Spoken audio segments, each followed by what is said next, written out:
Mind and body programme ਦੇਖ ਰਹੇ ਲੱਖਾਂ ਹੀ ਸਰੋਤਿਆਂ ਨੂੰ ਮੇਰਾ ਨਰਿੰਦਰ ਰਵੀ ਦਾ ਪਿਆਰ ਭਰਿਆ ਨਮਸਕਾਰ, ਸਲਾਮ ਅਲੈਕਮ ਤੇ ਸਤਿ ਸ੍ਰੀ ਅਕਾਲ, ਵੈਰੀ ਗੁੱਡ ਈਵਨਿੰਗ। ਅੱਜ ਅਸੀਂ ਜੀਸਸ ਕ੍ਰਾਈਸਟ ਦੀ ਜਿਹੜਾ ਈਸਟਰ ਡੇ ਹੈ, ਈਸਟਰ ਸੰਡੇ ਹੈ, ਉਹਦੇ ਬਾਰੇ ਗੱਲ ਕਰਾਂਗੇ ਤੇ ਜਿਹੜਾ ਪਰਸੋਂ ਗੁੱਡ ਫਰਾਈਡੇ ਨਿਕਲਿਆ ਉਹਦੇ ਉੱਤੇ ਗੱਲਬਾਤ ਕਰਾਂਗੇ। ਦੁਨੀਆ ਦਾ ਸਭ ਤੋਂ ਵੱਡਾ ਜਿਹੜਾ ਹੈਗਾ ਰਿਲੀਜਨ ਉਹ ਕ੍ਰਿਸਚੈਨਿਟੀ ਹੈ। ਜੀਸਸ ਕ੍ਰਾਈਸਟ ਨੂੰ ਮੰਨਣ ਵਾਲੇ ਲੋਕ ਨੇ, ਜਿਨ੍ਹਾਂ ਨੂੰ ਈਸਾਈ ਵੀ ਲੋਕ ਕਹਿੰਦੇ। ਅੱਜ ਜਿਹੜਾ ਅਸੀਂ ਗੁੱਡ ਫਰਾਈਡੇ ਤੇ ਈਸਟਰ ਦੇ ਬਾਰੇ ਗੱਲ ਕਰਨੀ ਹੈ। ਪਹਿਲੀ ਗੱਲ ਕਿ ਅਸੀਂ ਇਹ ਦੇਖਣ ਦੀ ਕੋਸ਼ਿਸ਼ ਕਰਨੀ ਹੈ ਕਿ ਜਿਹੜਾ ਕ੍ਰਿਸਮਸ ਹੈ 25 ਦਸੰਬਰ ਨੂੰ ਆਉਂਦਾ, ਫਿਰ ਅਪ੍ਰੈਲ ਦੇ ਵਿੱਚ ਐਕਚੁਅਲੀ ਮਾਰਚ ਦੇ ਲਾਸਟ ਵੀਕ ਜਾਂ ਅਪ੍ਰੈਲ ਦੇ ਵਿੱਚ ਗੁੱਡ ਫਰਾਈਡੇ ਆਉਂਦਾ ਹੈ ਤੇ ਗੁੱਡ ਫਰਾਈਡੇ ਤੋਂ ਤੀਸਰੇ ਦਿਨ ਥਰਡ ਡੇ ਈਸਟਰ ਸੰਡੇ ਹੁੰਦਾ ਹੈ। ਇਹ ਤਿੰਨਾਂ ਦੇ ਵਿੱਚ ਕੀ ਇਹਦਾ ਮਤਲਬ ਹੈ, ਕਿਉਂਕਿ ਬਾਹਰਲੇ ਲੋਕਾਂ ਨੂੰ ਇਹ ਨਹੀਂ ਪਤਾ ਕਿ ਕ੍ਰਿਸਮਸ ਤੇ ਗੁੱਡ ਫਰਾਈਡੇ ਜਾਂ ਈਸਟਰ ਹੈਪੀ ਈਸਟਰ ਦੇ ਵਿੱਚ ਕੀ ਫਰਕ ਹੈ, ਕੀ ਮਤਲਬ ਹੈ ਇਹਨਾਂ ਦਾ। ਇਸ ਗੱਲ ਨੂੰ ਬੜੇ ਆਸਾਨ ਤਰੀਕੇ ਨਾਲ ਆਪਾਂ ਸਮਝਣ ਦੀ ਕੋਸ਼ਿਸ਼ ਕਰਾਂਗੇ। ਫਿਰ ਦੂਜਾ ਦੇਖਾਂਗੇ ਕਿ ਗੁੱਡ ਫਰਾਈਡੇ ਹੁੰਦਾ ਕੀ ਹੈ, ਕਿਵੇਂ ਮਨਾਇਆ ਜਾਂਦਾ ਹੈ, ਜੀਸਸ ਕ੍ਰਾਈਸਟ ਨੂੰ ਸੂਲੀ ਦੇ ਉੱਤੇ ਕਿਉਂ ਟੰਗਿਆ ਸੀ, ਉਹਦੀ ਮੌਤ ਸੂਲੀ ਤੇ ਟੰਗ ਕੇ ਕਿਉਂ ਹੋਈ ਸੀ, ਜਾਂ ਫਾਂਸੀ ਉਹਨੂੰ ਕਿਉਂ ਲਾਇਆ ਗਿਆ ਸੀ ਤੇ ਕਿਵੇਂ ਲਾਇਆ ਗਿਆ ਸੀ। ਇਸ ਤੋਂ ਇਲਾਵਾ ਜਦੋਂ ਜੀਸਸ ਕ੍ਰਾਈਸਟ ਨੂੰ ਸੂਲੀ ਤੇ 6 ਘੰਟੇ ਟੰਗਿਆ, ਜਦੋਂ ਉਹਦੀ ਮੌਤ ਆਉਣ ਵਾਲੀ ਸੀ ਤਾਂ ਉਹਦੇ ਅਖੀਰ ਦੇ ਵਿੱਚ ਸੂਲੀ ਦੇ ਉੱਤੇ ਟੰਗੇ ਹੋਏ ਦੇ ਕੀ ਸ਼ਬਦ ਸਨ। ਇਹ ਗੱਲਬਾਤ ਆਪਾਂ ਗੁੱਡ ਫਰਾਈਡੇ ਦੇ ਬਾਰੇ ਗੱਲ ਕਰਾਂਗੇ। ਫਿਰ ਆਪਾਂ ਨਾਲ ਹੀ ਕਰਾਂਗੇ, ਅੱਜ ਈਸਟਰ ਹੈ। ਦੇਖੋ ਮੈਂ ਹੁਣ ਹਾਈਵੇ ਤੋਂ ਆ ਰਿਹਾ ਸੀਗਾ ਤੇ ਈਸਟਰ ਪਰੇਡ ਨਿਕਲ ਰਹੀ ਸੀ, ਕਿਉਂਕਿ ਯਿਸੂ ਮਸੀਹ ਦਾ ਈਸਟਰ ਸੰਡੇ ਹੈ। ਇਹਦੇ ਉੱਤੇ ਗੱਲ ਕਰਾਂਗੇ ਕਿ ਈਸਟਰ ਸੰਡੇ ਹੈ ਕੀ ਵਾਪਰਿਆ ਉਸ ਦਿਨ, ਈਸਟਰ ਸੰਡੇ ਵਾਲੇ ਦਿਨ, ਤੇ ਅਸੀਂ ਈਸਟਰ ਸੰਡੇ ਨੂੰ ਕਿਵੇਂ ਮਨਾਉਂਦੇ ਹਾਂ। ਮੈਂ ਜਿੰਨੀਆਂ ਵੀ ਜੀਸਸ ਕ੍ਰਾਈਸਟ ਦੀਆਂ ਕੋਈ ਕੋਟੇਸ਼ਨ ਦਿਆਂਗਾ, ਆ ਬਾਈਬਲ ਬੁੱਕ ਮੇਰੇ ਸਾਹਮਣੇ ਹੈ ਜਿਹੜੀ ਕਿ 50 ਸਾਲ ਪਹਿਲਾਂ ਮੈਂ ਪੜ੍ਹੀ ਸੀਗੀ। ਇਹਦੇ ਵਿੱਚੋਂ ਹੀ ਸਾਰੀਆਂ ਕੋਟੇਸ਼ਨਸ ਮੈਂ ਲਿਖੀਆਂ ਨੇ, ਉਹਨਾਂ ਨੂੰ ਬੜੇ ਸਿੰਪਲ ਤਰੀਕੇ ਨਾਲ ਇੰਗਲਿਸ਼ ਵਿੱਚ ਡਿਸਕਸ ਕਰਾਂਗਾ। ਤੇ ਲਓ ਆਪਾਂ ਸ਼ੁਰੂ ਕਰਦੇ ਹਾਂ ਕਿ ਕ੍ਰਿਸਮਸ, ਗੁੱਡ ਫਰਾਈਡੇ ਤੇ ਸੰਡੇ ਈਸਟਰ ਜਾਂ ਈਸਟਰ ਸੰਡੇ ਦੇ ਵਿੱਚ ਕੀ ਫਰਕ ਹੈ। ਦੇਖੋ ਜਿਹੜਾ ਕ੍ਰਿਸਮਸ ਹੈ ਨਾ, ਉਹ ਹਰ ਸਾਲ 25 ਦਸੰਬਰ ਨੂੰ ਮਨਾਇਆ ਜਾਂਦਾ ਦੁਨੀਆ ਦੇ ਵਿੱਚ। 25 ਦਸੰਬਰ ਨੂੰ ਜੀਸਸ ਕ੍ਰਾਈਸਟ ਦਾ ਜਨਮ ਹੋਇਆ ਸੀ, ਮਾਂ ਦੀ ਕੁੱਖੋਂ ਪੈਦਾ ਹੋਇਆ ਸੀ।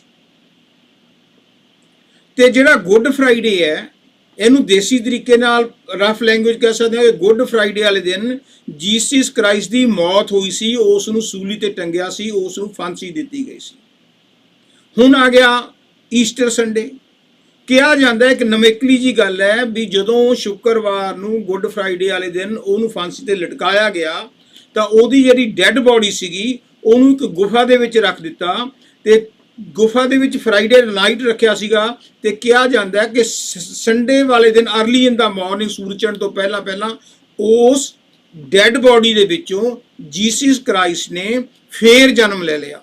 ਕਹਿ ਲਓ ਇਸ ਤਰ੍ਹਾਂ ਕਿ ਜਿਹੜਾ ਸੰਡੇ ਈਸਟਰ ਸੰਡੇ ਹੈ, ਉਸ ਦਿਨ ਜੀਸਸ ਕ੍ਰਾਈਸਟ ਦਾ ਰੀਬਰਥ ਹੋਇਆ ਸੀ, ਸਪਿਰਚੁਅਲ ਹੋਇਆ ਸੀ, ਡੈੱਡ ਬੋਡੀ ਦੇ ਵਿੱਚੋਂ ਪੈਦਾ ਹੋਇਆ ਸੀ। ਤੇ ਜਦੋਂ ਕਿ ਅਸਲੀ ਜਿਹੜਾ ਜਨਮ ਸੀਗਾ ਉਹ ਮਾਂ ਦੀ ਕੁੱਖੋਂ ਉਹ 25 ਦਸੰਬਰ ਨੂੰ ਹੋਇਆ ਸੀ। ਮੇਰੇ ਖਿਆਲ ਇਹ ਗੱਲ ਬੜੀ ਹੁਣ ਕਲੀਅਰ ਹੋ ਗਈ ਹੋਗੀ ਕਿ ਈਸਟਰ ਸੰਡੇ ਹੈ ਉਹ rebirth of from the dead body. ਉਹ ਜਿਹੜਾ ਸਰੀਰ ਉਹਦੀ ਡੈੱਡ ਬੋਡੀ ਸੀ ਗੁਫਾ ਦੇ ਵਿੱਚ ਪਈ, ਉਹਦੇ ਵਿੱਚੋਂ ਉਹਨੇ ਪੁਨਰ ਜਨਮ ਲਿਆ ਸੀਗਾ। ਇਸ ਕਰਕੇ ਈਸਟਰ ਸੰਡੇ ਮਨਾਉਂਦੇ ਨੇ। ਤੇ ਅਸਲੀ ਜਿਹੜੀ ਕ੍ਰਿਸਮਸ ਵਾਲੇ ਦਿਨ 25 ਦਸੰਬਰ ਨੂੰ ਆਪਣੀ ਮਾਂ ਦੇ ਪੇਟ 'ਚ ਉਹ ਪੈਦਾ ਹੋਇਆ ਸੀ, ਇਸ ਕਰਕੇ ਉਸ ਦੀ ਖੁਸ਼ੀ ਵਿੱਚ ਕ੍ਰਿਸਮਸ ਮਨਾਉਂਦੇ ਨੇ। ਤੇ ਈਸਟਰ ਸੰਡੇ ਵੀ ਇਕੁਅਲ ਇੰਪੋਰਟੈਂਟ ਹੈ। ਕ੍ਰਿਸਚੈਨਿਟੀ ਦੇ ਵਿੱਚ, ਈਸਾਈ ਧਰਮ ਦੇ ਵਿੱਚ 3 ਦਿਨ ਇਹ ਬਹੁਤ ਜ਼ਿਆਦਾ ਇੰਪੋਰਟੈਂਟ ਹੈ। ਜਿਸ ਤਰ੍ਹਾਂ ਕ੍ਰਿਸਮਸ ਨੂੰ ਦੇਖੋ ਕਿੰਨੀਆਂ ਰੌਣਕਾਂ ਲੱਗਦੀਆਂ, ਕ੍ਰਿਸਮਸ ਦੇ ਟਾਈਮ ਤੇ ਆਪਾਂ ਕਈ ਵਾਰ ਇਸ ਪ੍ਰੋਗਰਾਮ ਕੀਤੇ ਨੇ। ਐਸੇ ਤਰ੍ਹਾਂ ਗੁੱਡ ਫਰਾਈਡੇ ਵਾਲੇ ਦਿਨ ਵੀ ਬੜੀ ਸ਼ਰਧਾ ਦੇ ਨਾਲ ਲੋਕ ਉਸ ਜੀਸਸ ਕ੍ਰਾਈਸਟ ਦੀ ਸੂਲੀ ਤੇ ਜਦੋਂ ਟੰਗਿਆ ਗਿਆ ਸੀ ਉਸ ਨੂੰ ਯਾਦ ਕਰਦੇ ਨੇ। ਤੇ ਇਸੇ ਤਰ੍ਹਾਂ ਹੀ ਅੱਜ ਈਸਟਰ ਸੰਡੇ ਹੈ। ਅੱਜ ਦੁਨੀਆ ਦੇ ਵਿੱਚ ਹਰ ਥਾਂ ਤੇ ਉੱਤੇ ਚਰਚਾਂ ਦੇ ਵਿੱਚ ਰੌਣਕ ਹੈ। ਜਿਹੜੇ ਲੋਕ ਕ੍ਰਿਸਚੀਅਨ ਨੇ ਉਹ ਇੱਕ ਦੂਜੇ ਨੂੰ ਵਧਾਈਆਂ ਦਿੰਦੇ ਨੇ, ਉਹ ਵੀ ਆਪਾਂ ਗੱਲਬਾਤ ਕਰਾਂਗੇ। ਸੋ ਪਹਿਲੀ ਗੱਲ ਇਹ ਹੁਣ ਗੱਲ ਕਰੀਏ ਕਿ ਗੁੱਡ ਫਰਾਈਡੇ ਜਿਹੜਾ ਹੈਗਾ ਉਹਦਾ ਮਤਲਬ ਕੀ ਹੈ ਐਂਡ ਉਸ ਨੂੰ ਸੈਲੀਬ੍ਰੇਟ ਕਿਵੇਂ ਕੀਤਾ ਜਾਂਦਾ ਹੈ। ਦੇਖੋ ਗੁੱਡ ਫਰਾਈਡੇ ਜਿਹੜਾ ਹੈਗਾ ਉਹਦੇ ਵਿੱਚ ਮੈਂ ਜਿਵੇਂ ਪਹਿਲਾਂ ਹੀ ਦੱਸਿਆ ਵਾ, ਜੀਸਸ ਕ੍ਰਾਈਸਟ ਨੂੰ ਇਸ ਦਿਨ ਸੂਲੀ ਦੇ ਉੱਤੇ ਟੰਗਿਆ ਗਿਆ ਸੀਗਾ, ਕ੍ਰਾਸ ਦੇ ਉੱਤੇ ਟੰਗਿਆ ਗਿਆ ਸੀਗਾ, ਤੇ ਟੰਗ ਕੇ ਜਦੋਂ ਉਹਦੀ ਡੈਥ ਹੋਈ ਤੇ ਉਸ ਨੂੰ ਗੁੱਡ ਫਰਾਈਡੇ ਕਿਹਾ ਜਾਂਦਾ। ਹੁਣ ਸਵਾਲ ਇਹ ਵੀ ਪੈਦਾ ਹੁੰਦਾ ਵੀ ਇਹ ਤਾਂ it's a bad Friday, it's a evil Friday, ਤੇ ਇਹਨੂੰ ਗੁੱਡ ਫਰਾਈਡੇ ਕਿਉਂ ਕਿਹਾ ਜਾਂਦਾ? ਇਹਦੇ ਵਿੱਚ ਸਪਿਰਿਚੁਅਲ ਰੀਜ਼ਨ ਹੈ ਕਿ ਜੀਸਸ ਕ੍ਰਾਈਸਟ ਨੇ ਆਪਣੀ ਜਿਹੜੀ ਲਾਈਫ ਹੈ, ਆਪਣੀ ਜਿਹੜੀ ਜਾਨ ਹੈ, ਉਹ ਲੋਕਾਂ ਦੇ ਭਲਾਈ ਦੇ ਲਈ, ਉਹ ਲੋਕਾਂ ਦੇ ਕਲਿਆਣ ਦੇ ਲਈ ਆਪਣੇ ਆਪ ਨੂੰ ਪੇਸ਼ ਕੀਤਾ, ਤਾਂ ਕਿ ਜਿਹੜੇ ਉੱਥੋਂ ਦੀਆਂ ਸਰਕਾਰਾਂ ਸੀ ਜਾਂ ਉਹ ਲੋਕ ਸੀਗੇ ਜਿਹੜੇ ਵਹਿਮਾਂ ਭਰਮਾਂ 'ਚ ਪਏ ਸੀ, ਉਹਨਾਂ ਨੂੰ ਇਹ ਯਕੀਨ ਹੋ ਸਕੇ ਕਿ ਜੋ ਕੁਝ ਜੀਸਸ ਕ੍ਰਾਈਸਟ ਕਹਿੰਦਾ ਹੈ ਕਿ ਜਿਹੜਾ ਸਰੀਰ ਦੀ ਮੌਤ ਹੋ ਸਕਦੀ ਹੈ, ਜਿਹੜੀ ਰੂਹ ਦੀ, ਆਤਮਾ ਦੀ, ਸੋਲ ਦੀ ਮੌਤ ਨਹੀਂ ਹੁੰਦੀ। ਤੁਸੀਂ ਸਰੀਰ ਨੂੰ ਤਾਂ ਮਾਰ ਸਕਦੇ ਹੋ ਜਿੰਨੇ ਮਰਜ਼ੀ ਤੁਸੀਂ ਇਹ ਦਿਓ, ਪਰ ਉਹਦੇ ਵਿੱਚ ਜਿਹੜੀ ਆਤਮਾ ਹੈ ਉਹ ਆਜ਼ਾਦ ਹੈ। ਇਸ ਕਰਕੇ ਉਹ ਜਿਹੜੀ ਗੱਲ ਕਹਿੰਦਾ ਸੀ ਉਸ ਗੱਲ ਨੂੰ ਸਟੈਂਡ ਕਰਨ ਦੇ ਲਈ ਉਹ ਗੱਲ ਵੀ ਸੱਚਾਈ ਹੈ। ਸੋ ਇਸ ਕਰਕੇ ਜਿਹੜਾ ਫਰਾਈਡੇ ਵਾਲੇ ਦਿਨ ਜੀਸਸ ਕ੍ਰਾਈਸਟ ਨੂੰ ਟੰਗਿਆ ਗਿਆ ਸੀ, ਉਹਦੀ ਮੌਤ ਹੋਈ ਸੀਗੀ, ਉਹਨੂੰ ਸੂਲੀ ਤੇ ਚੜਾਇਆ ਗਿਆ ਸੀ। ਇਸੇ ਕਰਕੇ ਗੁੱਡ ਫਰਾਈਡੇ ਤਾਂ ਕਹਿੰਦੇ ਨੇ ਵੀ ਸਾਡੇ ਲੋਕਾਂ ਦੇ ਫਾਇਦੇ ਦੇ ਲਈ, ਸਾਡੇ ਲੋਕਾਂ ਦੇ ਫਾਇਦੇ ਦੇ ਲਈ ਜੀਸਸ ਕ੍ਰਾਈਸਟ ਨੇ ਆਪਣੀ ਕੁਰਬਾਨੀ ਦਿੱਤੀ। ਹੁਣ ਮੌਤ ਕਿਵੇਂ ਹੋਈ? ਬੜੀ ਭਿਆਨਕ ਮੌਤ ਹੈ, ਬਹੁਤ ਭਿਆਨਕ ਮੌਤ ਹੈ। ਜੀਸਸ ਕ੍ਰਾਈਸਟ ਦੇ ਕੋੜੇ ਮਾਰੇ ਗਏ। ਕੋੜੇ ਸਾਨੂੰ ਪਤਾ ਚਮੜੇ ਦੀ ਲੰਬੀ ਸਾਰੀ ਬੈਲਟ ਜਿਹਦੇ ਪਿੱਛੇ ਕੋਈ ਬੰਨਿਆ ਹੁੰਦਾ, ਜ਼ੋਰ ਜ਼ੋਰ ਦੀ, ਢਿੱਡ ਤੇ ਵੀ, ਪਿੱਠ ਤੇ ਵੀ, ਜਿੱਥੇ ਜੀ ਕਰਦਾ ਮਾਰੀ ਜਾਂਦੇ ਨੇ, ਜਿਵੇਂ ਆਪਾਂ ਕੀੜੀ ਨੂੰ ਮਾਰਦੇ ਆ, ਉਹਨੂੰ ਇਨਸਾਨ ਦੀ ਕੀਮਤ ਹੀ ਨਹੀਂ ਪਈ। ਕੋੜੇ ਮਾਰੇ ਗਏ। ਫਿਰ ਜਿਹੜਾ ਰੋਮਨ ਦਾ ਜਿਹੜਾ ਐਕਚੁਅਲੀ ਗਵਰਨਰ ਸੀ ਨਾ, ਇਹ ਰੋਮ ਦੇ ਵਿੱਚ ਹੋਈ ਸੀ, ਰੋਮ ਦਾ ਜਿਹੜਾ ਗਵਰਨਰ ਸੀਗਾ ਉਹਦਾ ਨਾਮ ਸੀਗਾ ਪੋਂਟੀਅਸ ਪਿਲਾਤੁਸ। ਉਹਦੇ ਹੁਕਮ ਦੇ ਨਾਲ ਇਹਨੂੰ ਫਾਂਸੀ ਤੇ ਟੰਗਿਆ ਗਿਆ ਸੀਗਾ। ਕਿਸ ਤਰ੍ਹਾਂ ਦੀ ਤਸ਼ੱਦਦ ਕੀਤਾ? ਫਾਂਸੀ ਤੇ ਸਿੱਧਾ ਵੀ ਟੰਗ ਸਕਦੇ ਸੀਗੇ, ਪਰ ਤਸ਼ੱਦਦ ਦਾ ਵੀ ਅੰਤ ਨਹੀਂ। ਪਹਿਲਾਂ ਕੋੜੇ ਮਾਰੇ, ਫਿਰ ਕੀ ਕੀਤਾ ਕਿ ਉਸ ਨੂੰ, ਜੀਸਸ ਕ੍ਰਾਈਸਟ ਨੂੰ, ਜਿਹੜਾ ਸਲੀਵ ਹੈ ਨਾ, ਕ੍ਰਾਸ ਬਣਿਆ ਹੁੰਦਾ ਲੱਕੜ ਦਾ ਬਹੁਤ ਵੱਡਾ, ਉਹਦੇ ਨਾਲ ਉਹਦੇ ਹੱਥ ਪੈਰ ਬੰਨ ਕੇ ਕਹਿੰਦੇ ਭਾਈ ਸਾਹਿਬ ਜੀਸਸ ਕ੍ਰਾਈਸਟ ਨੂੰ ਕਹਿੰਦੇ ਹੁਣ ਚੱਲ ਕੇ ਤੂੰ ਉਸ ਪਹਾੜੀ ਦੇ ਉੱਤੇ ਚੱਲ। ਉਹਦਾ ਨਾਂ ਸੀ ਗੋਲ ਗੁਥਾ, ਜੈਰੂਸਲਮ ਦੇ ਵਿੱਚ ਹੈ। ਉੱਥੇ ਉਹਨੂੰ ਕਹਿੰਦੇ ਇੱਕ ਪਾਸੇ ਕੋੜੇ ਪਏ ਨੇ ਸਰੀਰ ਦੇ ਉੱਤੇ, ਪੇਟ ਦੇ ਉੱਤੇ ਤੇ ਪਿੱਠ ਦੇ ਉੱਤੇ ਖੂਨ ਹੀ ਖੂਨ ਚੋਰੇ ਹੈ, ਤੇ ਦੂਜੇ ਪਾਸੇ ਉਹ ਭਾਰਾ ਕਹਿੰਦੇ ਚੱਕ ਕੇ ਤੂੰ ਉੱਥੇ ਪਹਾੜੀ ਤੇ ਚੱਲ। ਉਹਨੂੰ ਚੱਲਣਾ ਪਿਆ। ਫਿਰ ਜਦੋਂ ਉੱਥੇ ਪਹੁੰਚ ਗਿਆ, ਉਸ ਸਲੀਬ ਦੇ ਉੱਤੇ, ਉਸ ਕ੍ਰਾਸ ਦੇ ਉੱਤੇ, ਲੱਕੜੀ ਦੇ ਫੱਟੇ ਦੇ ਉੱਤੇ ਕ੍ਰਾਸ ਕੀਤਾ ਹੁੰਦਾ ਨਾ ਇੰਜ ਕਰਕੇ, ਉਸ ਲੱਕੜੀ ਦੇ ਫੱਟੇ ਦੇ ਉੱਤੇ ਇਹਦੇ ਹੱਥ ਦੇ ਵਿੱਚ, ਜਿਹਦੇ ਬੰਨਿਆ ਵਾ ਸੀਗਾ ਹੀ, ਇਹਦੇ ਹੱਥ ਦੇ ਵਿੱਚ ਮੋਟੇ ਕਿੱਲ ਠੋਕੇ ਗਏ। ਆਪਣੇ ਜਰਾ ਕੁ ਜਦੋਂ ਕਦੇ ਬਲੱਡ ਟੈਸਟ ਕਰਾਉਣ ਜਾਂਦੇ ਆ, ਜਰਾ ਸੂਈ ਲਾਦੀ ਆਪਾਂ ਚੀਕ ਮਾਰਦੇ ਆ ਕਰਕੇ ਕੰਬਦੀ ਐਡੀ ਵੱਡੀ ਰੂਹ। ਇਹਦੇ ਹੱਥਾਂ ਦੇ ਵਿੱਚ ਜਿਹੜੇ ਸੀ ਇਹ ਕਿੱਲ ਠੋਕੇ ਗਏ, ਪੈਰਾਂ ਦੇ ਵਿੱਚ ਕਿੱਲ ਠੋਕੇ ਗਏ। ਫਿਰ ਉਹ ਸਲੀਬ ਨੂੰ ਖੜਾ ਕਰਤਾ। ਵੈਸੇ ਤਾਂ ਉਸ ਟਾਈਮ ਦੀ ਫਾਂਸੀ ਸੀ, ਕਈਆਂ ਨੂੰ ਖੰਭੇ ਨਾਲ ਟੰਗ ਕੇ ਦਿੱਤੀ ਜਾਂਦੀ ਸੀ, ਕਈਆਂ ਨੂੰ ਦਰਖਤ ਨਾਲ ਟੰਗ ਕੇ ਦਿੰਦੇ ਸੀ, ਪਰ ਇਹਨੂੰ ਜਿਹੜੀ ਸੀ ਉਹ ਜਿਹੜਾ ਲੱਕੜ ਦਾ ਸਲੀਬ ਸੀਗਾ ਉਹਦੇ ਉੱਤੇ ਟੰਗਿਆ ਗਿਆ। ਇਹਦੇ ਸਿਰ ਦੇ ਉੱਤੇ ਕੰਡਿਆਂ ਦਾ, ਜਿਹੜੇ ਕੰਡੇ ਹੁੰਦੇ ਨੇ, ਦੇਖ ਲਓ ਇੱਕ ਕੰਡਾ ਚੁੱਭ ਜੇ ਕਿੰਨਾ ਹੁੰਦਾ, ਕੰਡਿਆਂ ਦਾ ਤਾਜ ਟਾਈਟ ਕਰਕੇ ਸਿਰ ਤੇ ਬੰਨ੍ਹਤਾ। ਉੱਤੇ ਰੋਮ ਸਰਕਾਰ ਦੀ ਮੋਹਰ ਲਾਤੀ ਵੀ ਇਹ ਦੇਖੋ ਆਪਣੇ ਆਪ ਨੂੰ ਰੱਬ ਕਹਿੰਦਾ, ਆਮ ਦਾ ਸਨ ਆਫ ਗੋਡ। ਇਹਨੂੰ ਪੁੱਛੋ, ਦੇਖੋ ਹੁਣ ਰੱਬ, ਜੇ ਰੱਬ ਸਨ ਆਫ ਗੋਡ ਹੈ ਤੇ ਬਚੇ ਆਪਣੇ ਆਪ ਨੂੰ। ਲੋਕ ਜਿਹੜੇ ਸੀਗੇ ਅੰਧ ਵਿਸ਼ਵਾਸੀ ਸੀਗੇ, ਜਿਹੜੇ ਕਿ ਸਰਕਾਰਾਂ ਦੇ ਮਗਰ ਲੱਗਦੇ ਨੇ, ਧਰਮਾਂ ਦੇ ਠੇਕੇਦਾਰ ਹੁੰਦੇ, ਫਨੈਟਿਕ ਲੋਕ ਹੁੰਦੇ ਨੇ, ਉਹ ਹਾਸੀ ਮਜ਼ਾਕ ਕਰਦੇ ਸੀਗੇ। ਇਹਨੂੰ ਸਜ਼ਾ ਦਿੱਤੀ ਗਈ। ਤੇ ਦੇਖ ਲਓ 6 ਘੰਟੇ ਲਗਾਤਾਰ ਇਹਦੀ ਲਾਸ਼, ਜਿਹੜੀ ਬੋਡੀ ਹੈ, ਉਹ ਸਲੀਬ ਦੇ ਉੱਤੇ ਲਟਕਦੀ ਰਹੀ, ਤੇ ਜਿੰਨਾ ਚਿਰ ਉਹਦੀ ਮੌਤ ਨਹੀਂ ਹੋਈ। ਫਿਰ ਜਦੋਂ ਦੇਖਿਆ ਵੀ ਮੌਤ ਹੋਊਗੀ ਕਿ ਨਹੀਂ ਹੋਗੀ, ਇਹਦੇ ਪਿੱਠ ਦੇ ਵਿੱਚ, ਇਹਦੇ ਢਿੱਡ ਦੇ ਵਿੱਚ ਖੰਜਰ ਘੋਈ ਜ਼ੋਰ ਦੀ, ਉਹਦੇ ਵਿੱਚੋਂ ਲਹੂ ਤੇ ਪਾਣੀ ਨਿਕਲਿਆ। ਫਿਰ ਪੁਸ਼ਟੀ ਹੋਈ ਇਹ ਤੇ ਮਰ ਗਿਆ। ਜਦੋਂ ਕਹਿੰਦੇ ਉਹਦੀ ਮੌਤ ਹੋਈ ਹੈ ਨਾ, ਤੇ ਇਹ ਤੁਸੀਂ ਦੇਖ ਲਓ ਕਿ ਮੰਦਿਰ ਦਾ ਜਿਹੜਾ ਪਰਦਾ ਸੀ ਵੱਡਾ ਸਾਰਾ, ਉਹ ਪਾੜ ਗਿਆ। ਕਹਿੰਦੇ ਧਰਤੀ ਕੰਬਣ ਲੱਗ ਗਈ। ਹੈ ਹੀ ਜਦੋਂ ਜ਼ੁਲਮ ਹੁੰਦਾ ਹੈ, ਜਦੋਂ ਸੀਤਾ ਮਾਤਾ ਨੂੰ ਧਰਤੀ ਦੇ ਵਿੱਚ ਪੰਨਾ ਵੇ, ਧਰਤੀ ਪਾੜ ਜਾਂਦੀ ਹੈ। ਇਸੇ ਤਰ੍ਹਾਂ ਜਿਉਂ-ਜਿਉਂ ਜ਼ੁਲਮ ਵੱਧਦੇ ਨਾ, ਕ੍ਰਿਸ਼ਨ ਭਗਵਾਨ ਵੀ ਕਹਿੰਦੇ ਜਿਉਂ-ਜਿਉਂ ਜ਼ੁਲਮ ਵੱਧਦੇ ਨੇ ਇਸ ਧਰਤੀ ਦੇ ਉੱਤੇ, ਉਦੋਂ ਪਰਮਾਤਮਾ ਮਨੁੱਖੀ ਚੋਲਾ ਧਾਰਨ ਕਰਕੇ ਆਉਂਦਾ ਹੈ। ਉਸੇ ਤਰ੍ਹਾਂ ਜੀਸਸ ਕ੍ਰਾਈਸਟ ਸਾਨੂੰ ਸ਼ਾਂਤੀ ਦੇਣ ਲਈ, ਸਾਨੂੰ ਵਿਸ਼ਵਾਸ ਪੈਦਾ ਕਰਨ ਲਈ ਕਿ ਪਰਮਾਤਮਾ ਨਾਂ ਦੀ ਕੋਈ ਚੀਜ਼ ਹੈ, ਆਪਣੇ ਆਪ ਦੀ ਉਹਨੇ ਕੁਰਬਾਨੀ ਦਿੱਤੀ। ਹੁਣ ਇਹ ਹੈ ਵੀ ਇਹ ਤਾਂ ਹੋ ਗਈ ਵੀ ਉਹਦੀ ਫਾਂਸੀ ਲੱਗ ਗਈ ਉਹਨੂੰ। ਹੁਣ ਅਸੀਂ ਸੈਲੀਬ੍ਰੇਟ ਕਿਵੇਂ ਕਰਦੇ ਹਾਂ ਦੁਨੀਆ ਦੇ ਵਿੱਚ? ਗੁੱਡ ਫਰਾਈਡੇ ਵਾਲੇ ਦਿਨ ਕੋਈ ਵਿਸ਼ੇਜ ਨਹੀਂ ਦਿੱਤੀਆਂ ਜਾਂਦੀਆਂ। ਇਹ ਨਹੀਂ ਕਹਿੰਦਾ ਗੁੱਡ ਵਿਸ਼ੇਸ, ਕਿਉਂਕਿ ਉਸ ਦਿਨ ਤਾਂ ਜੀਸਸ ਕ੍ਰਾਈਸਟ ਦੀ ਮੌਤ ਹੋਈ ਸੀ, ਕਿੰਨਾ ਤਸੀਹੇ ਚੱਲੇ ਸੀ। ਉਸ ਦਿਨ ਵਿਸ਼ੇਜ ਨਹੀਂ ਦਿੱਤੀਆਂ ਜਾਂਦੀਆਂ। ਚਰਚ ਵਿੱਚ ਘੰਟੀਆਂ ਨਹੀਂ ਵੱਜਦੀਆਂ, ਨਾ ਘਰਾਂ 'ਚ ਨਾ ਚਰਚ 'ਚ ਘੰਟੀਆਂ ਨਹੀਂ ਵਜਾਉਂਦੇ।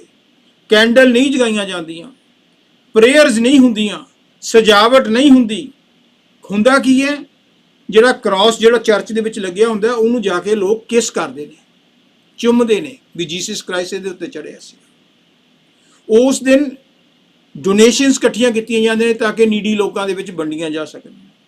ਤੇ ਖੁਰਾਕ ਕੀ ਖਾਂਦੇ ਨੇ, ਬੜੀ ਪਾਪੂਲਰ, ਹੌਟ ਕ੍ਰਾਸ ਬਨਸ, ਜਿਹੜੀਆਂ ਉਹ ਆਪਣੇ ਡੋਨਰ ਟਾਈਪ ਕਹਿ ਲਓ, ਉਹ ਬਣਾ ਕੇ ਲੋਕ ਘਰਾਂ 'ਚ ਖਾਂਦੇ ਨੇ ਇਸ ਦਿਨ, ਗੁੱਡ ਫਰਾਈਡੇ ਵਾਲੇ ਦਿਨ। ਇਹ ਨਿਸ਼ਾਨੀਆਂ ਨੇ। ਹੁਣ ਇਹ ਸੋਚੋ ਵੀ ਜੀਸਸ ਕ੍ਰਾਈਸਟ ਨੂੰ ਸੂਲੀ ਤੇ ਟੰਗਿਆ ਕਿਉਂ ਗਿਆ ਸੀ? what is the cause, what is the reason for his crucify? ਉਹਨੂੰ ਕਿਉਂ ਫਾਂਸੀ ਤੇ ਟੰਗਿਆ ਗਿਆ? ਦੇਖ ਲਓ, ਬੜੀ ਸਿੰਪਲ ਗੱਲ ਹੈ।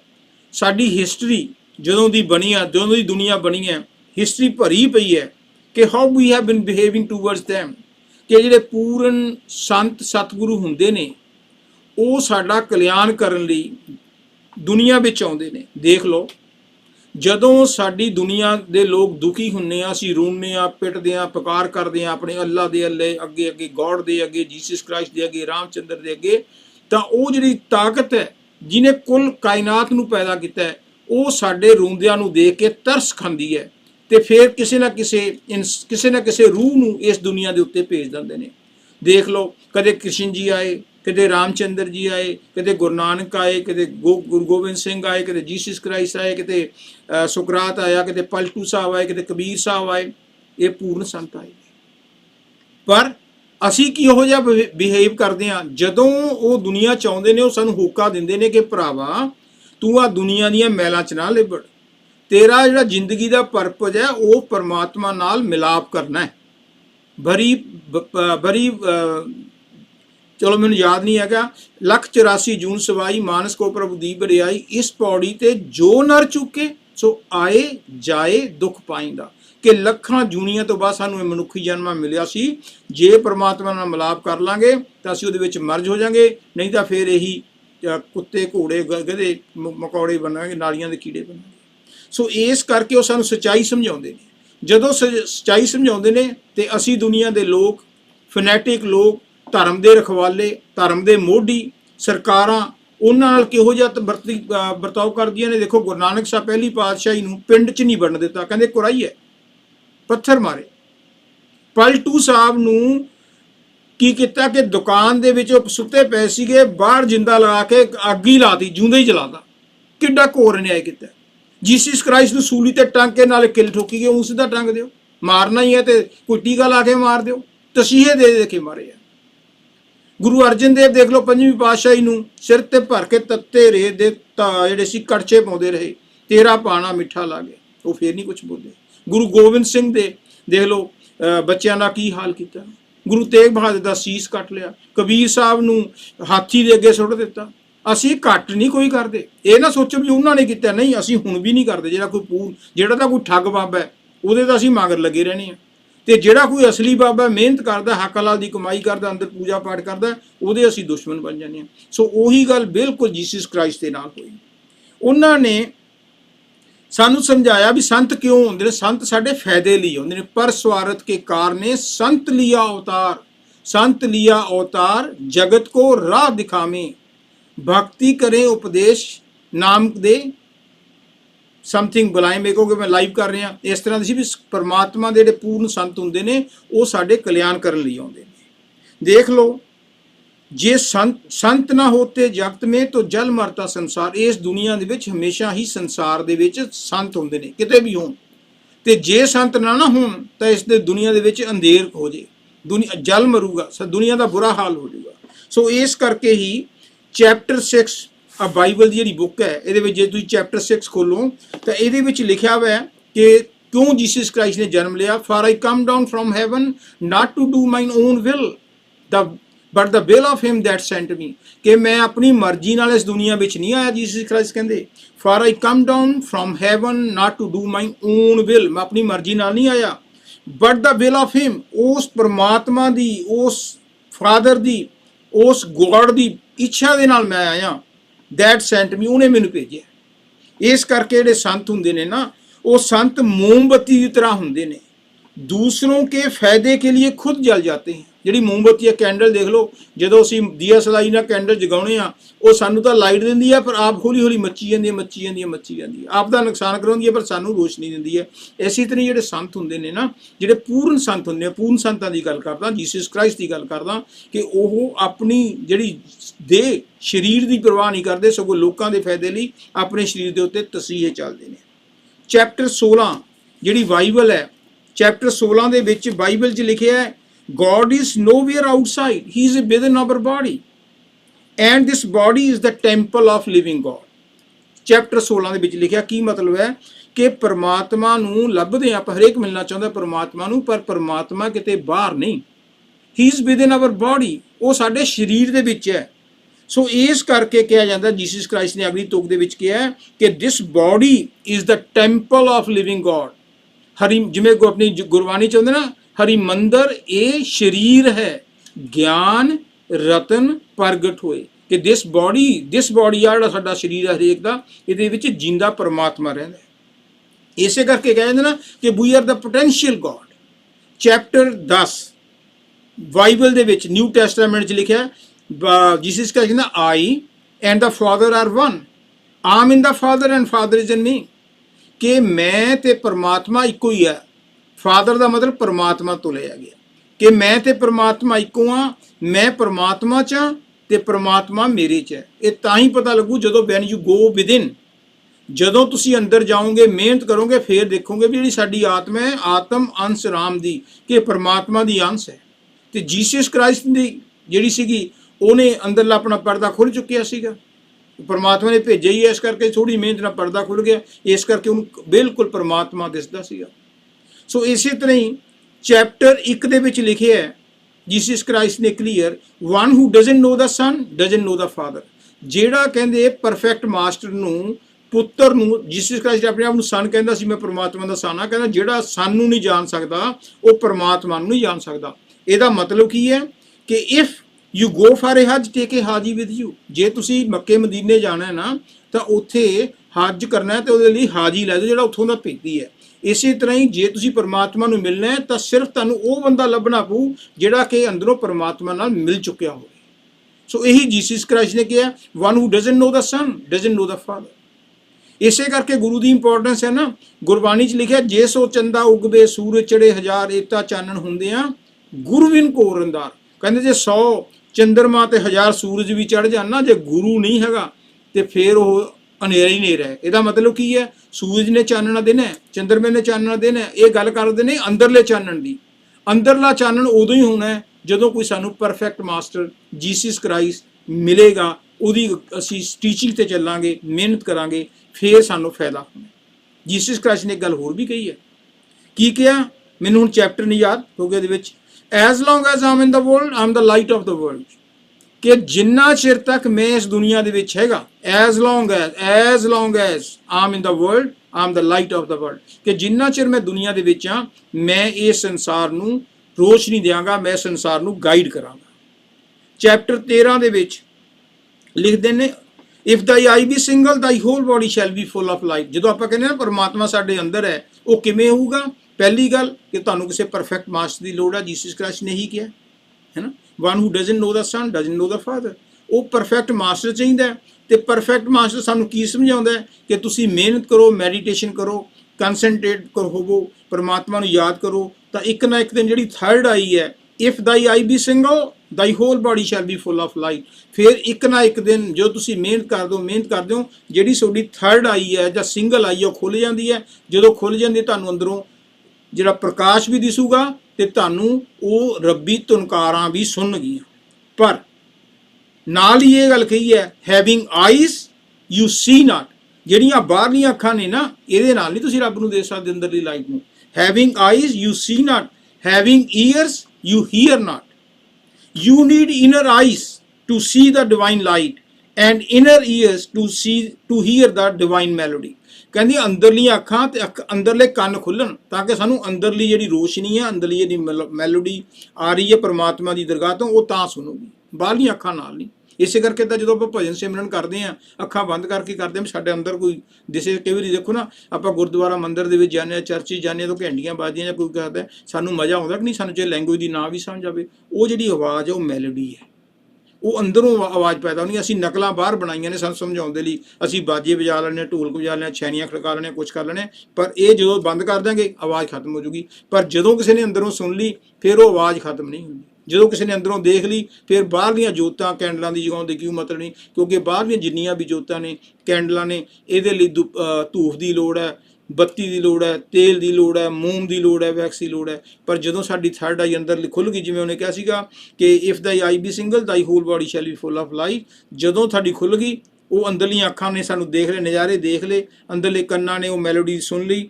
ਫਿਰ ਅਸੀਂ ਪਰਮਾਤਮਾ ਦੇ ਨੇੜੇ ਹੋ ਜਾਵਾਂਗੇ। ਤੇ ਉਹਦੇ ਲਈ ਕੀ ਗਿਆ ਸ਼ਰਤ? ਕਿਵੇਂ ਦੇਖਾਂਗੇ? Knock it shall open unto you, seek and you shall find. ਕਿ ਰੋਜ਼ ਦਰਵਾਜ਼ਾ ਖੜਕਾਓ, ਦਰਵਾਜ਼ਾ ਖੜਕਾਉਂਦੇ ਰਹੋ, ਖੜਕਾਉਂਦੇ ਰਹੋ, ਖੜਕਾਉਂਦੇ ਰਹੋ, ਕਦੇ ਨਾ ਕਦੇ ਤਾਂ ਪਰਮਾਤਮਾ ਖੋਲੂਗਾ ਹੀ। ਇਹਦਾ ਮਤਲਬ ਇਹ ਨਹੀਂ ਵੀ ਦਰਵਾਜ਼ਾ ਆਪਣੇ ਘਰ ਦਾ ਖੜਕਾਉਣ ਦਾ ਮਤਲਬ ਇੱਥੇ ਜੋ ਤੁਸੀਂ ਚੌਂਕੜੀ ਮਾਰ ਕੇ ਮੈਡੀਟੇਸ਼ਨ ਕਰਦੇ ਹੋ, ਪਰਮਾਤਮਾ ਨੂੰ ਯਾਦ ਕਰਦੇ ਹੋ, ਰੋਜ਼ ਕਰਦੇ ਹੋ, ਰੋਜ਼ ਕਰਦੇ ਹੋ, ਰੋਂਦੇ ਹੋ, ਪਿੱਟਦੇ ਹੋ, ਮੈਨੂੰ ਦਰਸ਼ਨ ਦੇ, ਮੈਨੂੰ ਆਪਣਾ ਰੂਪ ਦਿਖਾ, ਤਾਂ ਇੱਕ ਨਾ ਇੱਕ ਦਿਨ ਪਰਮਾਤਮਾ ਪਸੀਜ ਜਾਂਦਾ ਤੇ ਤੁਹਾਡੇ ਦੁਆਰ ਖੁੱਲ੍ਹ ਜਾਂਦੇ ਨੇ ਅੰਦਰ। ਫਿਰ ਨਾਲ ਹੀ ਇਹ ਗੱਲ ਕਹੀ ਹੈ ਵੀ ਬੇਈਮਾਨੀ ਨਾ ਕਰਿਓ। ਲਾਈਫ ਕਿਸ ਤਰ੍ਹਾਂ ਦੀ ਹੋਣੀ ਚਾਹੀਏ? Settle your previous deeds, repent and sin no more. ਕਿ ਜਿੰਨੇ ਵੀ ਪੁਰਾਣੀਆਂ ਗਲਤੀਆਂ ਹੋ ਗਈਆਂ ਨਾ, ਉਹ ਪਰਮਾਤਮਾ ਕੋਲੋਂ ਮਾਫੀ ਮੰਗੋ, ਦੋਨੇ ਹੱਥ ਜੋੜ ਕੇ, ਐਂਡ ਸਿਨ ਨੋ ਮੋਰ। ਤੇ ਮੁੜ ਕੇ ਨਾ ਗਲਤੀ ਕਰੋ। ਇਹ ਨਹੀਂ ਮਾਫੀਆਂ ਵੀ ਮੰਗੀ ਚਲੋ ਤੇ ਗਲਤੀਆਂ ਵੀ ਕਰਿਓ, ਮੈਂ ਨਹੀਂ ਸ਼ਰਾਬ ਪੀਣੀ ਸੱਚੇ ਪਾਤਸ਼ਾਹ ਅੱਜ ਤੋਂ, ਸ਼ਾਮ ਹੋ ਗਈ ਫੇਰ ਪੀ ਲਈ, ਦੂਜੇ ਵਾਰੀ ਸਵੇਰੇ ਕਹਤਾ। ਇਸ ਤਰ੍ਹਾਂ ਨਹੀਂ, ਜਿਹੜੀ ਗਲਤੀ ਹੋ ਗਈ ਉਹਦੇ ਲਈ ਰਿਪੈਂਟ ਕਰੋ, ਪਛਤਾਪ ਕਰੋ ਤੇ ਮੁੜ ਕੇ ਨਾ ਕਰੋ। ਤੇ ਉਹਦੇ ਨਾਲ ਜਿਹੜਾ ਹੈਗਾ, ਜਿਹੜੀ ਹੈ ਸਾਡੀ ਅੰਦਰਲੀ ਅੱਖ ਖੋਲ੍ਹਣ ਦੇ ਚਾਂਸਿਸ ਵੱਧ ਜਾਣਗੇ। ਜੀਸਸ ਕ੍ਰਾਈਸਟ ਨੇ ਹੋਰ ਵੀ ਕਿਹਾ, ਟੀਚਿੰਗਸ ਨੇ ਉਹਦੀਆਂ, ਡੋਂਟ ਜੱਜ and condemn others, rather love your neighbours even enemies. ਕਹਿੰਦਾ ਲੋਕਾਂ ਦੇ ਬਾਰੇ ਜੱਜਮੈਂਟ ਨਾ ਕਰੋ ਵੀ ਉਹ ਤਾਂ ਸ਼ਰਾਬੀ ਆ, ਉਹ ਕਬਾਬੀ ਆ, ਉਹ ਠੱਗ ਹੈ ਜਾਂ ਫਲਾਣਾ। ਤੁਹਾਨੂੰ ਕੀ ਲੋੜ ਹੈ? ਤੁਸੀਂ ਆਪਣੇ ਬਾਰੇ ਜੱਜ ਕਰੋ, ਨੋ ਦਾ ਸੈਲਫ, ਕਿ ਮੇਰੇ 'ਚ ਕਿੰਨੀਆਂ ਕਮੀਆਂ ਨੇ। ਤੇ ਇਸ ਕਰਕੇ ਇਸ ਤੋਂ ਇਲਾਵਾ ਵੀ ਤੁਸੀਂ ਹਰੇਕ ਗੁਆਂਢੀ ਨਾਲ, ਜਿੰਨੀ ਵੀ ਦੁਨੀਆ ਹੈ, ਉਹਦੇ ਨਾਲ ਪਿਆਰ ਕਰੋ। ਈਵਨ ਤੁਹਾਡਾ ਦੁਸ਼ਮਣ ਵੀ ਆ, ਉਹਦੇ ਨਾਲ ਵੀ ਪਿਆਰ ਕਰੋ। ਇਹ ਜੀਸਸ ਕ੍ਰਾਈਸਟ ਨੇ ਬਾਈਬਲ ਦੇ ਅੰਦਰ ਕਿਹਾ। ਮੈਂ ਬਾਈਬਲ 'ਚੋਂ ਕੋਟੇਸ਼ਨ ਲਈ ਹੈ। ਤੇ ਨਾਲ ਹੀ ਜੀਸਸ ਕ੍ਰਾਈਸਟ ਨੇ ਕਿਹਾ, ask God for forgiveness of our sin. ਪਰਮਾਤਮਾ ਤੋਂ ਮਾਫੀ ਮੰਗੋ ਕਿ ਜਿਹੜੀਆਂ ਮੈਂ ਗਲਤੀਆਂ ਕਰ ਲਈਆਂ ਉਹਦੇ ਲਈ ਮੈਨੂੰ ਮਾਫੀ ਦੇ ਦੇ। ਹੁਣ ਦੇਖੋ, ਇਹ ਜਿਹੜੀਆਂ ਟੀਚਿੰਗ ਸੀਗੀਆਂ ਸੱਚੀਆਂ ਸੁੱਚੀਆਂ ਸੀਗੀਆਂ, ਇਹ ਪੁਜਾਰੀ ਭਾਈ ਜੀ ਇਹ ਕਦੋਂ ਮੰਨਣ ਨੂੰ ਤਿਆਰ ਨੇ ਵੀ ਆਪਣੇ ਆਪ ਨੂੰ ਸਨ ਆਫ ਗॉड ਕਹੀ ਜਾਂਦਾ। ਇਹ ਤਾਂ ਕਹੀ ਜਾਂਦਾ ਜੀ ਤੁਸੀਂ ਪਾਠ ਕਰੋ, ਪਾਠ ਕਰਨ ਦੀ ਕਰੋ, ਘੰਟੀਆਂ ਜਾਂ ਖੜਕਾਈ ਜਾਂਦੇ, ਅਸੀਂ ਉਹੀ ਗੱਲ ਕਰੋ। ਉਹ ਬਾਹਰਲੀ ਗੱਲ ਬਾਹਰਲੇ ਪਾਸੇ ਰਹੇ, ਕੋਈ ਤੋਰੀ ਫੁਲਕਾ ਉਹਨਾਂ ਦਾ ਚੱਲਦਾ, ਇਹ ਅੰਦਰ ਲੈ ਕੇ ਜਾਣਾ ਚਾਹੁੰਦਾ ਸੀ ਬਾਹਰੋਂ ਕੱਢ ਕੇ। ਇਸ ਕਰਕੇ ਉਹ ਸਾਰੇ ਵਿਰੋਧੀ ਹੋ ਗਏ ਉਹਦੇ। ਵਿਸ਼ਵਾਸ ਕਰੋ, ਜੀਸਸ ਕ੍ਰਾਈਸਟ ਨੇ ਕਿਹਾ ਕਿ am the son of God, no evil can touch me. ਇਹ ਯਕੀਨ ਕਰੇ ਹਰੇਕ ਬੰਦਾ ਕਿ ਮੈਂ ਪਰਮਾਤਮਾ ਦਾ ਬੱਚਾ। ਜੇ ਪਰਮਾਤਮਾ ਦਾ ਬੱਚਾ ਨਾ, ਤੇ ਉਹ ਏਡੀ ਵੱਡੀ ਤਾਕਤ ਹੈ, ਮੇਰੇ ਤੇ ਬੁਰਾ ਵਕਤ ਨਹੀਂ ਆ ਸਕਦਾ। ਗੱਲ ਤਾਂ ਅਸੀਂ ਵਿਸ਼ਵਾਸ ਨਹੀਂ ਕਰਦੇ। ਵਿਸ਼ਵਾਸ ਪੱਕਾ ਹੋਣਾ ਚਾਹੀਦਾ। ਜੀਸਸ ਕ੍ਰਾਈਸਟ ਦੇ ਟਾਈਮ ਦੀ ਗੱਲ ਹੈ, ਬਾਈਬਲ ਦੇ ਵਿੱਚ ਆਉਂਦੀ ਹੈ ਕਿ ਇੱਕ ਜਮਾਂਦਰੂ ਅੰਨਾ ਸੀ। ਉਹ ਜਦੋਂ ਜੀਸਸ ਕ੍ਰਾਈਸਟ ਨਿਕਲੇ ਤੇ ਉਹਨੇ ਕਿਹਾ ਵੀ ਜੀਸਸ ਮੈਂ ਅੰਨਾ, ਤੂੰ ਮੈਨੂੰ ਰੋਸ਼ਨੀ ਦੇ। ਜੀਸਸ ਕਹਿੰਦਾ ਵੀ ਮੈਂ ਤੈਨੂੰ ਕਿਵੇਂ ਰੋਸ਼ਨੀ ਦੇ ਸਕਦਾ? ਕਹਿੰਦਾ ਨਹੀਂ, ਮੈਨੂੰ ਪੱਕਾ 100% ਯਕੀਨ ਹੈ ਤੂੰ ਜੋ ਚਾਹੇ ਕਰ ਸਕਦਾ। ਰੋਸ਼ਨੀ ਤਾਂ ਬਹੁਤ ਮੂਲੀ ਚੀਜ਼ ਹੈ। ਕਹਿੰਦੇ ਜੀਸਸ ਨੇ ਚੱਕ ਕੇ ਮਿੱਟੀ ਉਹਦੀ ਅੱਖਾਂ ਤੇ ਲਾਤੀ। ਕਹਿੰਦੇ ਜਾ ਕੇ ਉੱਥੇ ਪਾਣੀ 'ਚ ਚੌਕੀ ਲਾਇਆ। ਜਦੋਂ ਗਿਆ ਚੌਕੀ ਲਾਉਣ ਲਈ ਉਹਦੇ ਲਾਈਟ ਆ ਗਈ। ਜਦੋਂ ਲਾਈਟ ਆ ਗਈ, ਕਿਉਂਕਿ ਉਹਨੂੰ ਪੱਕਾ ਯਕੀਨ ਸੀਗਾ, ਉਹ ਜਦੋਂ ਪਿੰਡ 'ਚ ਗਿਆ ਨੱਚਦਾ ਟੱਪਦਾ ਵੀ ਮੈਂ ਤਾਂ ਦੇਖਣ ਲੱਗ ਗਿਆ। ਇੱਕ ਬੰਦਾ ਹੋਰ ਮੂਹਰੋਂ ਉਹਨਾਂ ਟੱਕਰ ਗਿਆ। ਉਹ ਕਹਿੰਦਾ ਤੂੰ ਨੱਚੀ ਕਿਉਂ ਜਾਂਦਾ, ਤੈਨੂੰ ਕੀ ਹੋ ਗਿਆ? ਕਹਿੰਦਾ ਮੈਨੂੰ ਦਿਸਣ ਲੱਗ ਗਿਆ। ਕਹਿੰਦਾ ਉਹ ਕਿਵੇਂ? ਕਹਿੰਦਾ ਜੀਸਸ ਨੂੰ ਕਿਹਾ ਸੀ ਉਹਨੇ ਅੱਖਾਂ ਤੇ ਮਿੱਟੀ ਮਲਦੀ, ਮੈਂ ਕਹਿੰਦਾ ਪਾਣੀ 'ਚ ਵੜਿਆ ਤੇ ਮੇਰੀ ਅੱਖਾਂ 'ਚ ਰੋਸ਼ਨੀ ਆ ਗਿਆ, ਮੈਂ ਦਿਨ ਦੇਖ ਸਕਦਾ। ਕਹਿੰਦਾ ਅੱਛਾ। ਉਹ ਵੀ ਜੀਸਸ ਕੋਲੇ ਚਲਿਆ ਗਿਆ। ਜੀਸਸ ਕ੍ਰਾਈਸਟ ਨੂੰ ਕਹਿੰਦਾ ਜੀਸਸ ਮੈਨੂੰ ਵੀ ਰੋਸ਼ਨੀ ਦੇ। ਉਹ ਕਹਿੰਦਾ ਤੈਨੂੰ ਯਕੀਨ ਹੈ ਮੈਂ ਰੋਸ਼ਨੀ ਦੇ ਸਕਦਾ? ਮੈਂ ਤਾਂ ਦੇ ਹੀ ਨਹੀਂ ਸਕਦਾ। ਉਹ ਕਹਿੰਦਾ ਨਹੀਂ, ਉਹ ਜਿਹੜੇ ਸਾਡੇ ਪਿੰਡ ਦਾ ਬੰਦਾ ਨਾ, ਉਹ ਮੈਨੂੰ ਕਹਿੰਦਾ ਸੀ ਵੀ ਜੀਸਸ ਨੇ ਮਿੱਟੀ ਮਲ ਕੇ ਨਾ ਪਾਣੀ 'ਚ ਡੁਬੋਤਾ ਤੇ ਮੇਰੀ ਰੋਸ਼ਨੀ ਆ ਗਈ। ਕਹਿੰਦਾ ਉਹਨੇ ਮੈਨੂੰ ਕਿਹਾ ਤੇ ਤਾਂ ਕਰਕੇ ਮੈਂ ਤੇਰੇ ਕੋਲ ਆਇਆ। ਕਿਉਂਕਿ ਉਹ ਕਹਿੰਦਾ ਮੈਂ ਨਹੀਂ ਤੈਨੂੰ ਦੇ ਸਕਦਾ, ਕਿਉਂਕਿ ਤੈਨੂੰ ਯਕੀਨ ਹੀ ਨਹੀਂ। ਤੈਨੂੰ ਤਾਂ ਕਹਿੰਦਾ ਉਹਦੇ ਤੇ ਯਕੀਨ ਹੈ ਵੀ ਉਹਨੇ ਕਿਹਾ ਤਾਂ ਹੋਊਗਾ। ਸੋ ਜਿੰਨਾ ਚਿਰ ਤੱਕ ਅਸੀਂ ਯਕੀਨ ਨਹੀਂ ਨਾ ਕਰਦੇ ਤੇ ਉਹਨਾਂ ਚਿਰ ਤੱਕ ਸਾਡਾ ਕੰਮ ਨਹੀਂ ਬਣਦਾ। ਸੋ ਇਹੀ ਜੀਸਸ ਕ੍ਰਾਈਸਟ ਨੇ ਜਿਹੜੀਆਂ ਟੀਚਿੰਗ ਸੀਗੀਆਂ, ਉਹ ਰੋਮ ਦੇ ਰਾਜੇ ਅਗੇਂਸਟ ਹੋ ਗਏ ਵੀ ਆਪਣੇ ਆਪ ਨੂੰ ਸਨ ਆਫ ਗॉड ਕਹਿੰਦਾ। ਤੇ ਜਦੋਂ ਉਹਨੂੰ ਸੂਲੀ ਤੇ ਟੰਗਿਆ, ਤੇ ਸੂਲੀ ਤੇ ਟੰਗਣ ਦੇ ਜਿਹੜੇ ਅਖੀਰਲੇ ਸ਼ਬਦ ਸੀਗੇ ਜੀਸਸ ਕ੍ਰਾਈਸਟ ਦੇ, ਲਿਊਕ 23 ਤੇ 24 ਬਾਈਬਲ 'ਚ ਪੜ੍ਹ ਸਕਦੇ ਹੋ ਤੁਸੀਂ, ਬੜੇ ਪਾਪੂਲਰ ਨੇ, ਅੱਜ ਦੁਨੀਆ ਯਾਦ ਕਰਦੀ ਹੈ। ਜੀਸਸ ਕ੍ਰਾਈਸਟ ਨੇ ਮਰਨ ਤੋਂ ਪਹਿਲਾਂ ਇਹ ਸ਼ਬਦ ਕਹੇ ਸੀ, ਓ father ਫॉरगिव them as they know not what they do। ਇਹ ਉਹ ਪਰਮ ਪਿਤਾ ਪਰਮੇਸ਼ਰ ਤੂੰ ਇਹਨਾਂ ਲੋਕਾਂ ਨੂੰ ਮਾਫ ਕਰ ਦੀ, ਇਹਨਾਂ ਨੂੰ ਪਤਾ ਹੀ ਨਹੀਂ ਕਿ ਕੀ ਕਰ ਰਹੇ ਨੇ। ਇਹਨਾਂ ਨੂੰ ਪਤਾ ਨਹੀਂ, ਜੇ ਪਤਾ ਹੋਵੇ ਵੀ ਇਹ ਰੱਬ ਹੈ ਜਿਹਨੂੰ ਅਸੀਂ ਫਾਂਸੀ ਦੇ ਰਹੇ ਹਾਂ ਫਿਰ ਕਰਨਾ ਨਹੀਂ ਸੀ, ਕਿਉਂਕਿ ਇਹਨਾਂ ਨੂੰ ਪਤਾ ਹੀ ਨਹੀਂ, ਇਸ ਕਰਕੇ ਅਣਜਾਣੇ 'ਚ ਕਰ ਰਹੇ ਨੇ, ਇਸ ਕਰਕੇ ਇਹਨਾਂ ਨੂੰ ਮਾਫ ਕਰੀ। ਇਹੀ ਪੂਰਨ ਸੰਤਾਂ ਦੀ ਨਿਸ਼ਾਨੀ ਹੁੰਦੀ ਹੈ। ਜੇ ਬਾਬਾ ਰਾਮ ਰਹੀਮ ਹੁੰਦਾ, ਬਾਪੂ ਆਸਾ ਰਾਮ ਹੁੰਦਾ, ਰਾਮਪਾਲ ਹੁੰਦਾ, ਜਾਂ ਹੋਰ ਠੱਗ ਜਿਹੜੇ ਵੱਡੇ ਵੱਡੇ ਡੇਰਿਆਂ ਵਾਲੇ ਨੇ, ਉਹਨਾਂ ਨੂੰ ਕੋਈ ਮਾੜਾ ਨੁਕਸਾਨ ਪਹੁੰਚਾ ਕੇ ਦੇਖ ਲਓ, ਉਦੋਂ ਉਹਨਾਂ ਦੇ ਚੇਲੇ ਵਾਲ ਗੋਲੀਆਂ ਨਾਲ ਤੁਹਾਨੂੰ ਉਡਾ ਦੇਣਗੇ।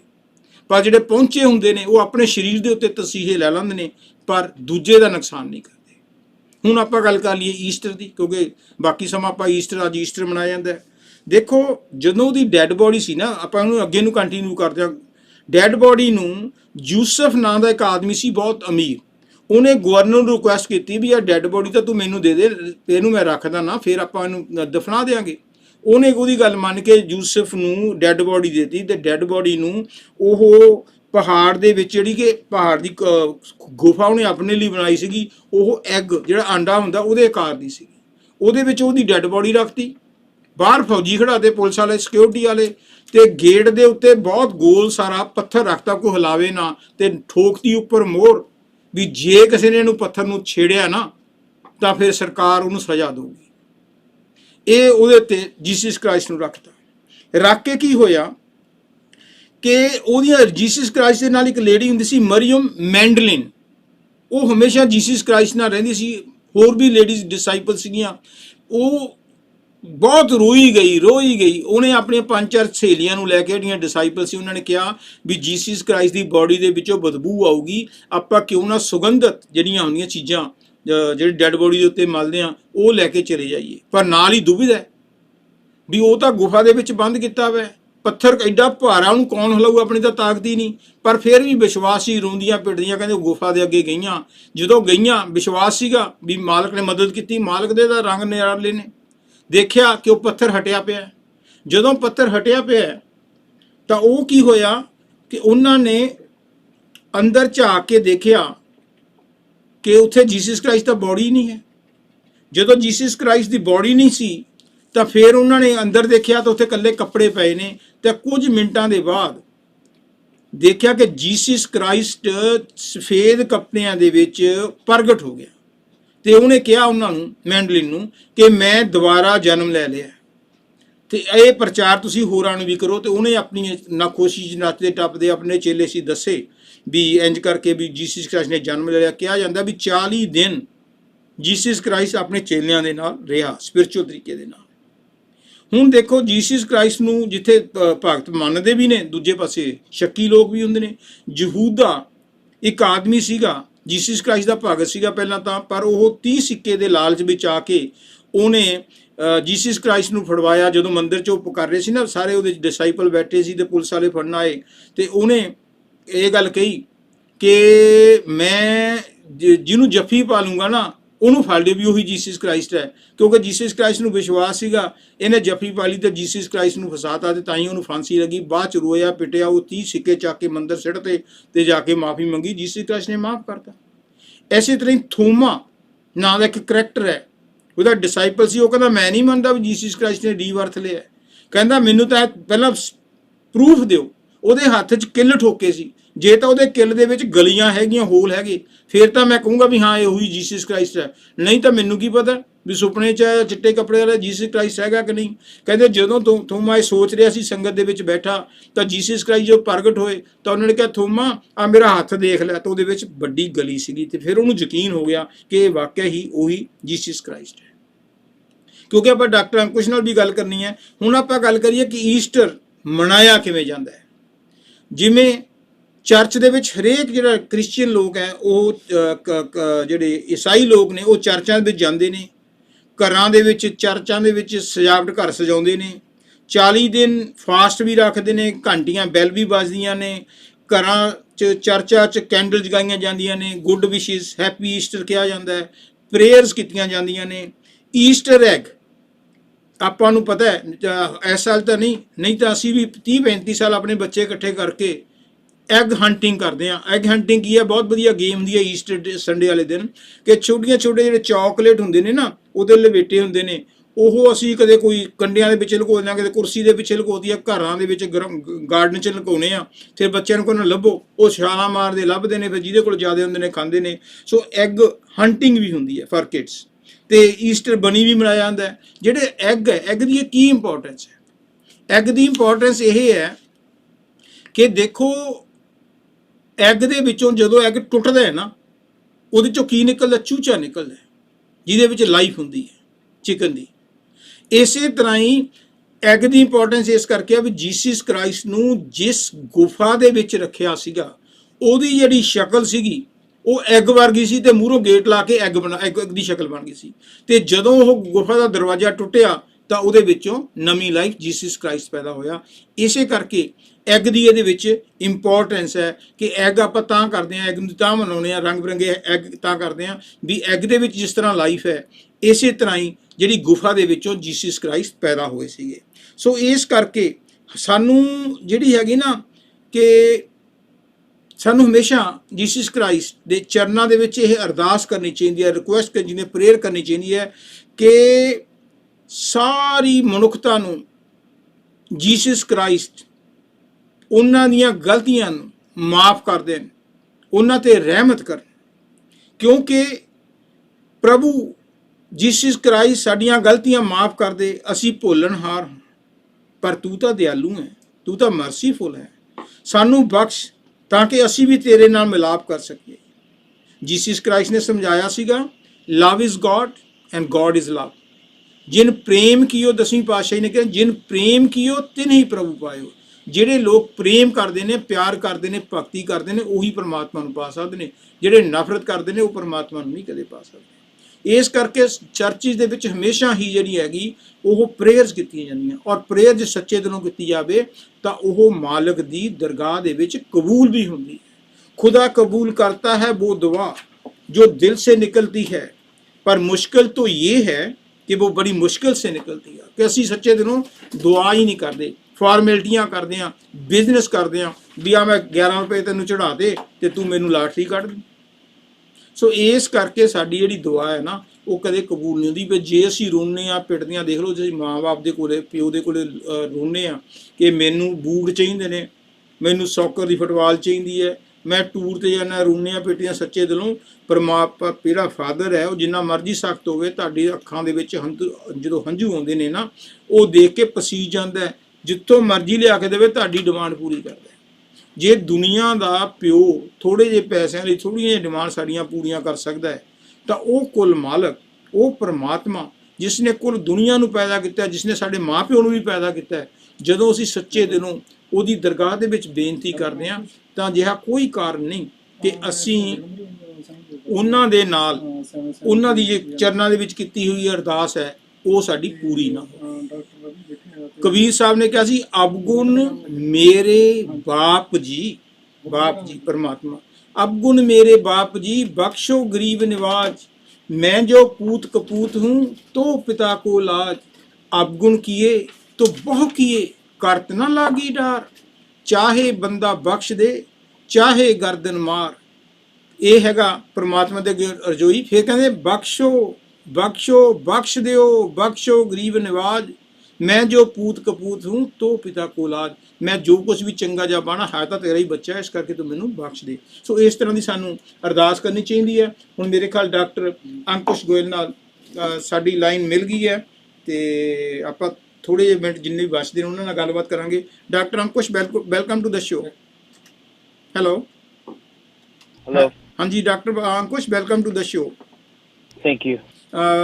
ਅੱਜ ਜਿਵੇਂ ਕਿ ਤੁਸੀਂ ਮੈਨੂੰ ਦੱਸਿਆ ਸੀਗਾ ਵੀ ਆਪਾਂ ਐਲਰਜੀ ਦੇ ਉੱਤੇ ਗੱਲ ਕਰਨੀ ਹੈ। ਤੁਸੀਂ ਕਿਹਾ ਸੀਗਾ ਵੀ ਪੇਸ਼ੈਂਟ ਇੰਨੇ ਜ਼ਿਆਦਾ ਆ ਰਹੇ ਨੇ ਜਿਨ੍ਹਾਂ ਨੂੰ ਕੋਈ ਨੱਕ ਚੱਲਦਾ, ਕਿਸੇ ਦੀਆਂ ਅੱਖਾਂ ਦੇ ਵਿੱਚੋਂ ਪਾਣੀ ਆਉਂਦਾ, ਇਹਨੂੰ ਸੀਜ਼ਨਲ ਐਲਰਜੀ ਕਹਿੰਦੇ ਨੇ। ਤੁਸੀਂ ਇਹਦੇ ਬਾਰੇ, ਮੈਂ ਤਾਂ ਹੁਣ ਕੀ ਬੋਲਣਾ, ਕਿਉਂਕਿ ਜਦੋਂ ਹੁਣ ਤੁਸੀਂ ਆ ਗਏ ਤਾਂ ਸਾਡੀ ਤਾਂ ਇਹਦੇ ਵਿੱਚ ਬੋਲਤੀ ਬੰਦ ਹੋ ਜਾਂਦੀ ਹੈ, ਕਿਉਂਕਿ ਤੁਸੀਂ ਮੈਡੀਕਲ ਦੇ ਐਕਸਪਰਟ ਹੋ। ਤੁਸੀਂ ਸਾਡੇ ਸਰੋਤਿਆਂ ਨੂੰ ਜ਼ਰੂਰ ਚਾਨਣਾ ਪਾਓ ਕਿ ਇਹ ਐਲਰਜੀ ਕੀ ਹੈ, ਕਿੰਨੇ ਤਰ੍ਹਾਂ ਦੀ ਹੈ, ਤੇ ਕਿਉਂਕਿ ਮੈਂ ਵੀ ਬੋਲ ਕੇ ਥੱਕ ਗਿਆ। ਤੁਸੀਂ ਹੁਣ ਇਹਦੇ ਉੱਤੇ ਜੇ ਕਿਸੇ ਨੇ ਸਰੋਤੇ ਦਾ ਕੋਈ ਕੁਐਸਚਨ ਹੈ ਪੁੱਛ ਲਾਂਗੇ, ਨਹੀਂ ਤੁਸੀਂ ਐਲਰਜੀ ਬਾਰੇ ਦੱਸੋ ਪਲੀਜ਼।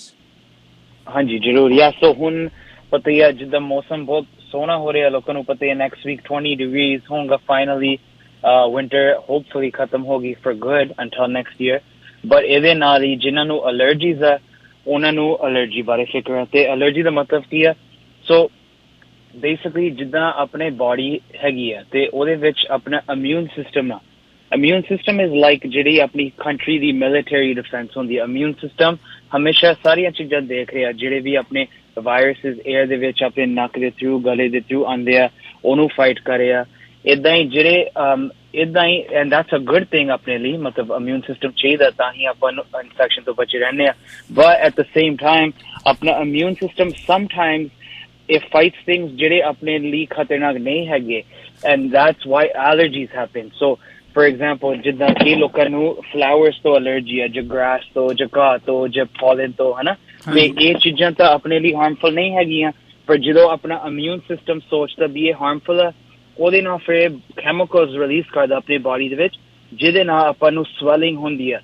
swelling blood vessels ਦੇ ਹੋ ਕੇ sometimes ਆਪਾਂ ਨੂੰ ਛਿੱਕਾਂ ਆਉਂਦੀ ਆ ਨੱਕ ਚ ਖਾਜ ਅੱਖ ਚ ਪਾਣੀ ਕਈ ਲੋਕਾਂ ਨੂੰ ਤਫੜ ਵੀ ਹੁੰਦੇ ਆ ਜੇ ਉਹ allergy severe ਹੋਵੇ usually seasonal allergies luckily severe ਨਹੀਂ ਹੁੰਦੇ ਪਰ ਜਿਹੜੇ food allergies ਆ ਉਹ severe ਹੋ ਸਕਦੇ ਜਿਹਨੂੰ ਆਪਾਂ anaphylaxis ਕਹਿੰਦੇ ਆ ਜਿਹਦੇ ਕਰਕੇ sometimes ਕਈ ਲੋਕਾਂ ਨੂੰ choking ਹੁੰਦੀ ਆ ਜਾਂ ਸਾਹ ਮਤਲਬ ਨਹੀਂ properly ਆਉਂਦਾ ਉਹਨਾਂ ਨੂੰ ਫਿਰ EpiPen ਲੈਣਾ ਪੈਂਦਾ and that type of stuff so allergies means ਜਿਹੜਾ ਆਪਣਾ immune system ਆ ਉਹ ਸੋਚ ਰਿਹਾ ਵੀ ਕਈ ਚੀਜ਼ਾਂ ਜਿਹੜੀਆਂ ਆਪਣਾ ਆਪਾਂ ਇੰਜੈਸਟ ਕਰੇ ਈਦਰ ਆਪਾਂ ਫੂਡ ਖਾ ਰਹੇ ਆ ਜਾਂ ਹਵਾ ਚ ਆ ਰਹੀਆਂ ਉਹ ਹੈਗੀਆਂ ਮਾੜੀਆਂ ਆਪਣੇ ਲਈ ਤੇ ਉਹ ਗਲਤੀ ਨਾਲ ਫਿਰ ਉਹ ਚੀਜ਼ ਨੂੰ ਫਾਈਟ ਕਰਦਾ ਤੇ ਉਹਦੇ ਨਾਲ ਆਪਾਂ ਨੂੰ ਕੈਮੀਕਲਸ ਕਰਕੇ ਐਲਰਜੀ ਸਿੰਪਟਮਸ ਹੁੰਦੇ ਆ ਹਾਂਜੀ ਤੇ ਡਾਕਟਰ ਸਾਹਿਬ ਇੱਕ ਮੇਰਾ ਸਵਾਲ ਜੀਨ ਦੇ ਵਿੱਚ ਆਇਆ ਸੀਗਾ ਵੀ ਜਿਹੜੇ ਹੁਣ ਆਪਾਂ ਕੈਨੇਡਾ ਇੰਨਾ ਨੀਟ ਐਂਡ ਕਲੀਨ ਕੰਟਰੀ ਹੈ ਤੇ ਦੂਜੇ ਪਾਸੇ ਜੇ ਆਪਾਂ ਆਪਣੀ ਇੰਡੀਆ ਦੀ ਗੱਲ ਕਰੀਏ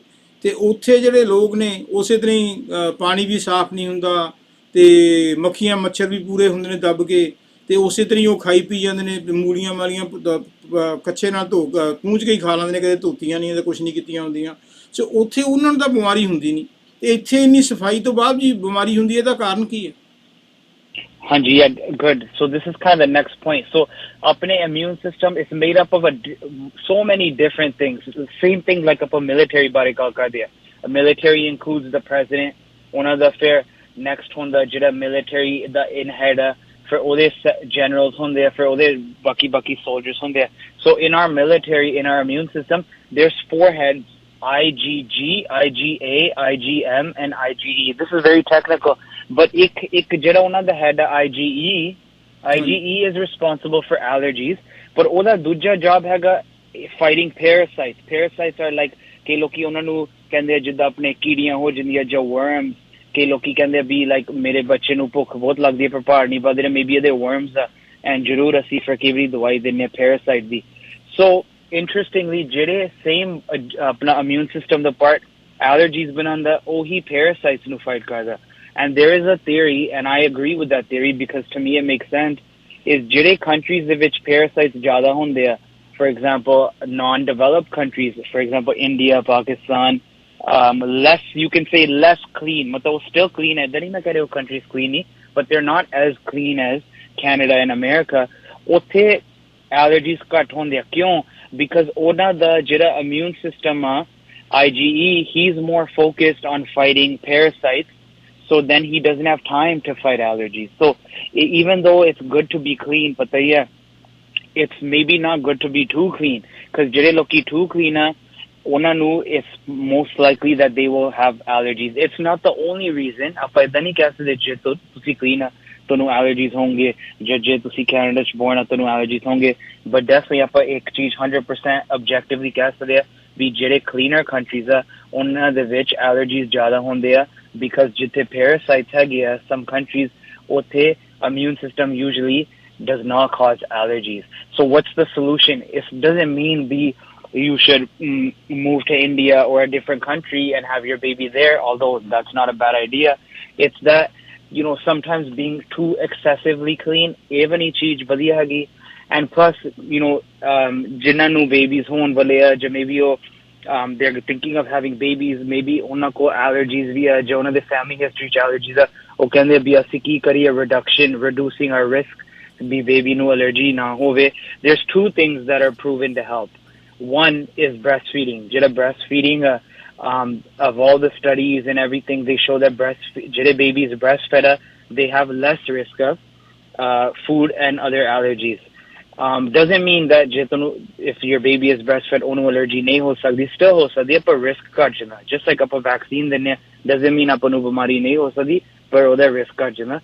And number two, it's that introducing, ਜਦੋਂ ਆਪਾਂ foods introduce ਕਰਦੇ ਆ, usually at age 4 months or 6 months, ਉਹਨਾਂ ਨੇ ਉਹ ਪਹਿਲਾਂ ਤਾਂ ਸੋਚਦੇ ਸੀ ਜੇ ਬੇਬੀ ਨੂੰ ਕੋਈ chances of allergy ਦੇ, like for the father ਨੂੰ ਜਾਂ mother ਨੂੰ ਜਾਂ ਦੋਨਾਂ ਨੂੰ allergies ਆ, ਜਾਂ baby ਨੂੰ eczema ਵਾ, asthma, ਉਹਦੇ ਨਾਲ ਵੀ allergies ਦੇ chance ਵੱਧਦੇ ਆ, ਵੀ ਆਪਾਂ ਹਲੇ peanuts, nuts, eggs, soy, ਜੀ allergenic foods ਨਾ introduce early ਕਰੇ. But they did a good study in 2014, I think, or 2015, I think, or study the which they actually gave kids peanuts and stuff early, and all babies know ਜਿਨ੍ਹਾਂ ਨੂੰ chances see allergies ਦੇ, ਜਿਨ੍ਹਾਂ ਨੂੰ babies know nuts early that they see, ਉਹਨਾਂ ਨੂੰ actually allergies ਘੱਟ ਹੋਏ ਸੀ. So now we recommend you can start early.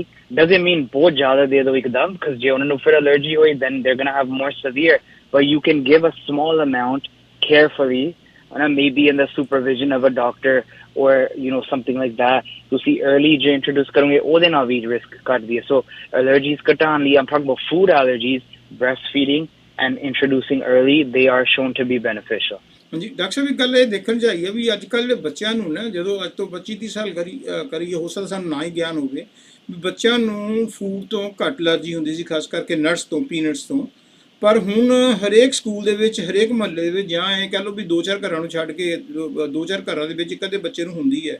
ਅਤੇ ਹੁਣ ਉਹ ਸਕੂਲ ਦੇ ਵਿੱਚ ਜਿਹੜੇ ਪੇਰੈਂਟ ਦੋ ਤਰ੍ਹਾਂ ਦੇ ਹੁੰਦੇ, ਜਿਹੜੀ ਮੈਜੋਰਟੀ ਪੇਰੈਂਟਸ ਹੁੰਦੇ ਨੇ, ਉਹ ਸੋਚਦੇ ਨੇ ਕਿ ਅਸੀਂ ਆਪਣੇ ਬੱਚਿਆਂ ਨੂੰ ਜੀ ਲੰਚ ਦੇਣਾ, ਅਤੇ ਉਹਦੇ ਵਿੱਚੋਂ ਪੀਨਟ ਬਟਰ ਜਿਹੜਾ ਹੈਗਾ ਉਹ ਦਿੰਦੇ ਨੇ, ਜਦੋਂ ਕਿ ਪੀਨਟ ਬਟਰ ਜਿਹੜੇ ਬੱਚਿਆਂ ਨੂੰ ਪੀਨਟਸ ਦੀ ਐਲਰਜੀ ਹੈ, ਨਟਸ ਤੋਂ ਐਲਰਜੀ ਹੈ, ਜੇ ਉਹਨਾਂ ਦੇ ਕੋਲੋਂ ਵੀ ਨਿਕਲ ਜੇ ਪੀਨਟ ਬਟਰ, ਉਹਨਾਂ ਦੀ ਲਾਈਫ ਨੂੰ ਖਤਰਾ ਹੋ ਜਾਂਦਾ ਹੈ। ਸੋ ਤੁਸੀਂ ਪੇਰੈਂਟਸ ਨੂੰ ਜਿੰਨਾ ਮਰਜ਼ੀ ਕਹਿ ਲਓ ਵੀ ਤੁਸੀਂ ਬੱਚਿਆਂ ਨੂੰ ਨਾ ਭੇਜੋ, ਕਹਿੰਦੇ ਨਹੀਂ ਸਾਨੂੰ ਕੀ ਹੈ, ਸਾਡੇ ਤਾਂ ਬੱਚੇ ਨੂੰ ਤਾਕਤ ਦੀ ਲੋੜ ਹੈ, ਉਹ ਦੂਜਿਆਂ ਦੇ ਲਈ ਪ੍ਰੋਬਲਮ ਕ੍ਰੀਏਟ ਕਰਦੇ ਨੇ। ਮੇਰਾ ਖਿਆਲ ਇਹ ਹੈ ਵੀ ਜੇ ਤੁਸੀਂ ਇਹ ਦੱਸ ਦਿਓ ਕੋਈ ਪ੍ਰੋਫੈਸ਼ਨਲ ਹੋ ਕਿ ਇੱਕ ਦਿਨ ਜੇ ਤੁਸੀਂ ਦੇ ਸਕੂਲ ਦੇ ਵਿੱਚ ਨਾ ਵੀ ਭੇਜੋਗੇ, ਘਰੇ ਖਿਲਾ ਲਓ, ਪਰ ਦੂਜਿਆਂ ਦਾ ਤਾਂ ਨੁਕਸਾਨ ਹੋਣ ਤੋਂ ਬਚ ਜੂਗਾ। ਅਤੇ ਕੋਈ ਵੀ ਪੇਰੈਂਟਸ ਇਹ ਨਹੀਂ ਚਾਹੁੰਦਾ ਵੀ ਕਿਸੇ ਬੱਚੇ ਦੀ ਜਾਨ ਸਾਡੇ ਬੱਚੇ ਕਰਕੇ ਜਾਵੇ। ਤੁਸੀਂ ਇਹਦੇ ਬਾਰੇ ਕੁਛ ਆਪਣੇ ਵਿਚਾਰ? Yeah, it's simple. Matlab, like, I think ਉਹਨਾਂ ਨੂੰ ਪਤਾ, the people that are generally ਜਿੱਤ ਉਹ ਚੀਜ਼ ਨਾਲ deal ਕੀਤਾ ਵੇ ਉਹਨਾਂ ਨੇ, maybe ਉਹਨਾਂ ਦੇ relative ਨੂੰ nuts ਦੀ allergy ਹੈ, ਜਾਂ ਉਹਨਾਂ ਦੇ neighbor ਨੂੰ ਹੈ, ਜਾਂ friend ਨੂੰ ਹੈ, ਜਿਨ੍ਹਾਂ ਨੂੰ ਪਤਾ ਨਹੀਂ, ਕਈ ਵਾਰੀ ignorance ਕਰਕੇ ਉਹਨਾਂ ਨੂੰ ਫਿਰ they can't really understand, ਤੇ that's why they send it. I don't think ਤੁਹਾਡੀ ਗੱਲ ਠੀਕ ਹੈ, ਕੋਈ ਨਹੀਂ ਚਾਹੁੰਦਾ ਵੀ ਕੋਈ ਹੋਰ ਬੱਚਾ ਬਿਮਾਰ ਹੋਵੇ. So I think, they should understand. Maybe ਉਹਨਾਂ ਨੂੰ, if they're having trouble understanding ਵੀ ਕਿਉਂ ਨਹੀਂ ਭੇਜ ਸਕਦੇ, maybe ਉਹ teacher ਨਾਲ ਜਾਂ principal ਨਾਲ ਗੱਲ ਕਰ ਸਕਦੇ ਆ ਵੀ ਇਹ ਕਿਉਂ ਹੈ ਨਾ, and maybe with understanding ਉਹਨਾਂ ਨੂੰ ਪਤਾ ਲੱਗ ਜਾਊਗਾ. But for me it's simple. ਮੈਂ ਤਾਂ argue ਜ਼ਿਆਦਾ ਕਰਦਾ ਨਹੀਂ. ਜੇ ਮੈਨੂੰ ਹੁਣ ਕੋਈ ਕਹੂੰਗਾ ਵੀ ਤੂੰ nuts ਨਾ ਲਾ ਕੇ ਜਾ ਸਕੂਲੇ, I will not send my kid with that thing. It's simple. ਮੈਨੂੰ ਪਤਾ ਵੀ ਕਿਸੇ ਹੋਰ ਨੂੰ dangerous ਉਹ ਚੀਜ਼ ਮੈਂ ਕਿਉਂ ਭੇਜਾਂ, why would I do that? ਮੇਰੇ ਬੱਚੇ ਨੂੰ, my kid is fine, ਮਤਲਬ ਉਹਨੂੰ nuts ਦੀ ਇੰਨੀ ਲੋੜ ਨਹੀਂ, ਮੈਂ ਘਰੇ ਦੇ ਦੂੰਗਾ ਜੇ ਦੇਣਾ ਹੋਇਆ. So it's two things. It's about understanding, but also about being like respectful to other people, not being jiddi. ਇਹਨੂੰ ਜਿੱਦ ਕਹਿੰਦੇ ਆ, ਮੈਂ ਤਾਂ ਭੇਜਣਾ ਹੀ ਹੈ, ਇਹ ਕੀ ਫਾਇਦਾ ਨਹੀਂ, ਕਿਸੇ ਨੂੰ ਤੁਹਾਨੂੰ ਵੀ ਨਹੀਂ ਫਾਇਦਾ, ਤੇ ਡੈਫੀਨਿਟਲੀ ਦੂਜੇ ਬੱਚੇ ਨੂੰ ਤੇ ਨੁਕਸਾਨ ਹੋ ਸਕਦਾ। ਹਾਂਜੀ, ਸੋ ਡਾਕਟਰ ਸਾਹਿਬ ਕੁਛ ਹੋਰ ਗੱਲ ਕਹਿਣੀ ਚਾਹੁੰਦੇ ਹੋ ਕਿ ਬਸ? No, ਇੱਕ ਤਾਂ ਜਿੱਦਾਂ I don't know how much time we have, but we have 2 minutes. Okay, ਫਿਰ ਨਹੀਂ ਜ਼ਿਆਦਾ ਨਹੀਂ ਮੈਂ ਕੁਛ ਕਹਿਣਾ ਚਾਹੁੰਦਾ, ਤੁਸੀਂ ਨਹੀਂ ਕਹਿ ਦਿਓ 2-3 ਮਿੰਟ। But basically ਆਪਾਂ ਥੋੜਾ ਜਿਹਾ food allergy ਬਾਰੇ ਗੱਲ ਕੀਤੀ ਹੈ, but seasonal allergy ਬਾਰੇ ਆਪਾਂ ਥੋੜਾ ਜਿਹਾ ਟੱਚ ਕਰਨੇ। ਪਹਿਲਾਂ ਤਾਂ ਆਪਾਂ ਉਹਦੇ ਬਾਰੇ ਗੱਲ ਕਰਨੀ ਸੀ, then my fault, ਮੈਂ ਦੂਜੇ ਪਾਸੇ ਲੱਗ ਗਿਆ। but seasonal allergy is like seasonal, ਮਤਲਬ ਹੁੰਦਾ certain season ਦੇ ਵਿੱਚ, ਜਿੱਦਾਂ ਹੁਣ spring ਸ਼ੁਰੂ ਹੋਣ ਲੱਗਿਆ, ਇਹਦੇ ਵਿੱਚ ਕਈ ਲੋਕਾਂ ਨੂੰ allergies ਹੋਣਗੇ, ਤੇ some people say ਵੀ ਕਿਉਂ ਹੁੰਦੀ ਹੈ, ਕਿਉਂ ਤਾਂ ਤੁਹਾਨੂੰ ਪਤਾ ਹੀ ਹੈ, immune system ਕੁਦਰਤੀ ਬਣਾਉਂਦਾ। ਇਹਦੇ ਲਈ ਆਪਾਂ ਕੀ ਕਰ ਸਕਦੇ ਹਾਂ ਤੁਹਾਨੂੰ ਪਤਾ ਹੈ, ਇੱਕ ਤਾਂ precautions ਹੈ, ਜਿੱਦਾਂ ਆਪਾਂ ਖਿੜਕੀ windows room ਦੇ ਵਿੱਚ ਬੰਦ ਕਰੋ, ਨਹੀਂ ਤਾਂ pollen ਮਤਲਬ room ਦੇ ਵਿੱਚ ਆ ਸਕਦਾ ਜਿਨ੍ਹਾਂ ਨੂੰ allergy ਹੈਗੀ ਹੈ, ਜਿਨ੍ਹਾਂ ਦੇ ਬੱਚਿਆਂ ਨੂੰ ਆ। Number 2, of course, ਉੱਥੇ ਤੁਸੀਂ ਨਾ ਜਾਓ ਜਿੱਥੇ allergies high ਹੈ। Number 3, you can take allergy medicine. That's either allergy pills, over the counter, or prescription. Nasal spray, eye drops ਵੀ ਹੁੰਦੇ ਆ। and ਜਿਨ੍ਹਾਂ ਨੂੰ like ਕਾਫੀ ਆ ਜਾਂ ਉਹ ਐਲਰਜੀਆਂ ਦਵਾਈਆਂ ਨਹੀਂ ਲੈਣਾ ਚਾਹੁੰਦੇ, then there is allergy injections. ਫਿਰ ਅਗਲਾ ਸਟੈਪ ਤੁਸੀਂ allergy doctor ਕੋਲ ਜਾਓ, ਪਹਿਲਾਂ ਤਾਂ ਤੁਹਾਨੂੰ referral ਚਾਹੀਦਾ family doctor ਤੋਂ, and then they can do your allergy testing. ਉਹਦੇ ਨਾਲ ਪਤਾ ਲੱਗ ਜਾਂਦਾ exactly ਕਾਹਦੇ ਤੋਂ allergy ਹੈਗੀ ਆ, and then you can do allergy injections. ਹੁਣ ਉਹਦੇ they're not covered, you have to pay for them, ਹੈ safe ਆ, ਤੇ ਉਹ ਇੱਕ ਤਰ੍ਹਾਂ ਦਾ ਇਲਾਜ ਆ, because there is no other cure. ਕਈ ਵਾਰੀ age ਨਾਲ ਘਟ ਜਾਂਦੇ ਆ, but otherwise allergy injections is the one cure. ਤੇ that's the main thing, and just see your doctor if you have allergies. That's it. ਹਾਂਜੀ, ਚਲੋ doctor Sahib thank you very ਮੱਚ। ਸੋ ਆਪਾਂ ਨੈਕਸਟ ਵੀ ਗੱਲ ਕਰਾਂਗੇ, ਕਿਉਂਕਿ ਟਾਈਮ ਤੁਹਾਡੇ ਕੋਲ ਵੀ ਥੋੜ੍ਹਾ ਹੁੰਦਾ, ਨਹੀਂ ਤਾਂ ਟੌਪਿਕ ਨੂੰ ਹੋਰ ਆਪਾਂ ਅੱਗੇ ਕਰ ਸਕਦੇ ਸੀਗੇ। So thank you very much again. Okay, so ਪਿਆਰੇ ਸਰੋਤਿਓ, ਇਹ ਸੀ ਡਾਕਟਰ ਅੰਕੁਸ਼ ਗੋਇਲ, ਜਿਹੜੇ ਕਿ BNC ਅਰਜੈਂਟ ਕੇਅਰ ਦੇ ਮੇਨ ਹੈਡ ਨੇ। ਉੱਥੇ ਹੋਰ ਵੀ 5 ਡਾਕਟਰ ਨੇ। ਜਦੋਂ ਵੀ ਤੁਸੀਂ ਕੋਈ ਸੈਕੰਡ ਓਪੀਨੀਅਨ ਲੈਣੀ ਹੋਵੇ, ਫੈਮਿਲੀ ਡਾਕਟਰ ਪੇਸ਼ੈਂਟ ਨਹੀਂ ਲੈਂਦੇ, ਜਦੋਂ ਵੀ ਤੁਸੀਂ ਕੋਈ ਸੈਕੰਡ ਓਪੀਨੀਅਨ ਲੈਣੀ ਹੋਵੇ ਤਾਂ ਖੁੱਲ੍ਹਾ ਟਾਈਮ ਕੱਢ ਕੇ ਜਾਓ, ਕਿਉਂਕਿ 2-4 ਮਿਲ ਸਕਦੇ, ਉੱਥੇ ਰਸ਼ ਹੁੰਦਾ।